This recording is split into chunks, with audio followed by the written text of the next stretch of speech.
Most Canadians have no idea what they are really paying to invest, and it could be costing them a fortune. The average Canadian equity mutual fund charges about 2% a year. That sounds tiny.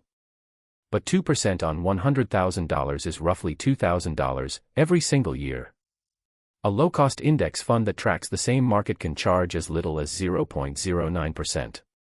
On that same $100,000, that is about $90 a year. Same market, but one costs you over 20 times more. And here is the part that stings. Over 30 years, at a 6% return, that fee gap can quietly erase more than $200,000 from your final balance.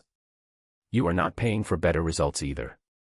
According to S&P's 2025 scorecard, about 98% of Canadian equity funds trailed their benchmark over 10 years. So before you buy any fund, check its yearly fee, the management expense ratio, and ask one question. Am I paying 2% or 0.1? This is education, not advice. Figures current as of 2026. Always check the latest figures with an official source.